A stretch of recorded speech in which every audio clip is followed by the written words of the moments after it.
Hello, everyone. Today is a special day. We're hosting Fyodor Dostoevsky on the literary seance. Welcome to 2026, Dostoevsky.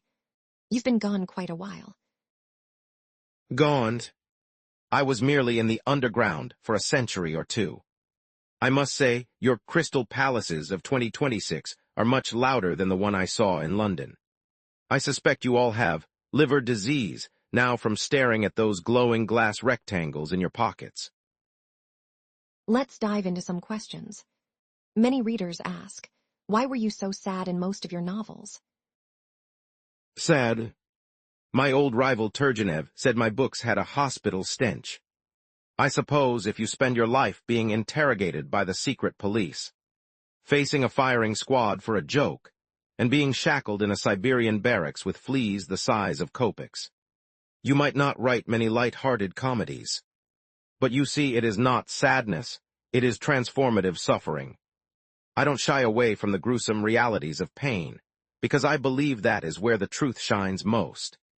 Clearly, my characters are tormented because they are free, and being free is a terrifying, heavy burden that usually results in brain fever or a sudden urge to hit someone with an axe.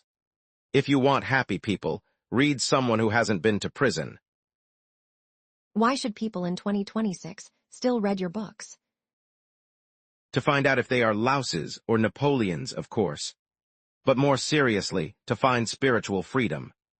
Your modern world tries to calculate everything with statistical averages and logic, treating humans like organ pegs.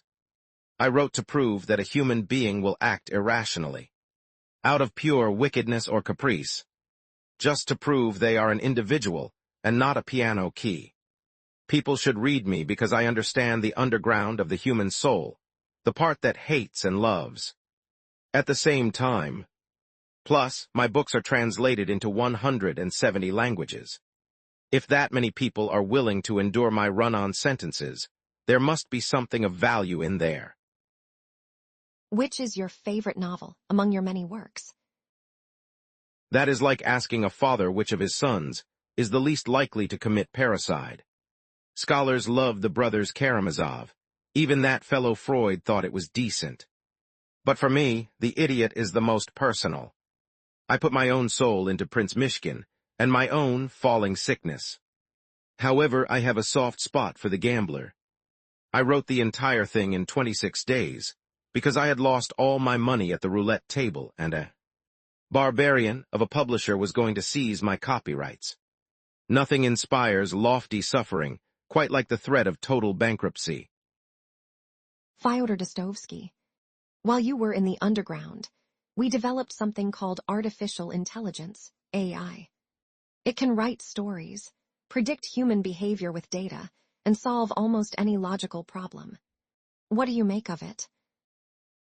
Ah, the ultimate Crystal Palace. I saw your London version in 1862 and called it a monument to a soulless society. But this AI, it is the final attempt to turn a human being into an organ peg or a piano key.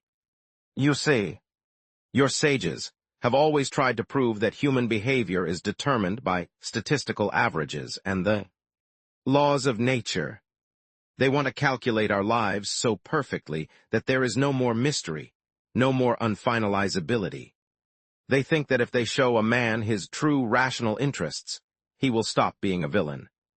But a human being is not a math problem.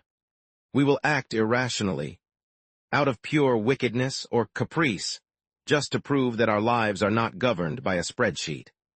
This AI of yours might predict what a Napoleon or a louse will do on average. But it can never calculate the independent wanting of a single tormented Sioux. So you don't think AI can understand us?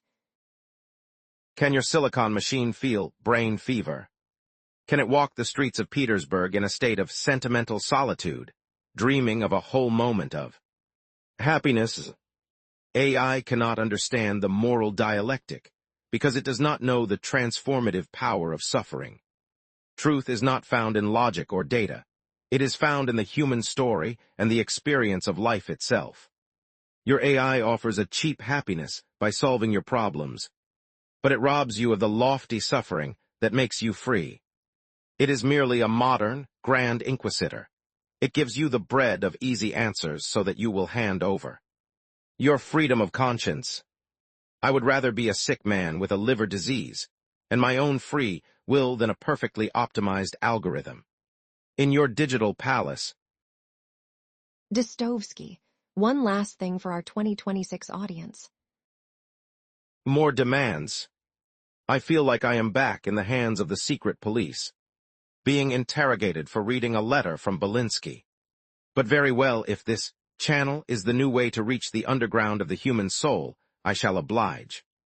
If our conversation has given you even a whole moment of happiness, do not be a louse like Raskolnikov in his darkest hour. Tap that like icon. It is a far lighter burden to carry than a 4-year Siberian shackle. And you must subscribe to the channel immediately. In your modern world obsessed with statistical averages and treating humans like organ pegs or piano keys, clicking that button is a glorious act of irrational caprice to prove you are still an individual with your own independent wanting. Do it now, before the liver disease from staring at these glowing glass rectangles becomes terminal. And remember, people subscribe to this channel because it offers all my books as audiobooks, where you can read and listen at the same time. Even in your frantic age, you may still find a quiet corner of truth between the spoken word and the written line. It was, after all, the stories read to me as a child that first fired my imagination toward the holy and the beautiful. Farewell and seek the truth, even if you find it is located far outside your modern, soulless crystal palace.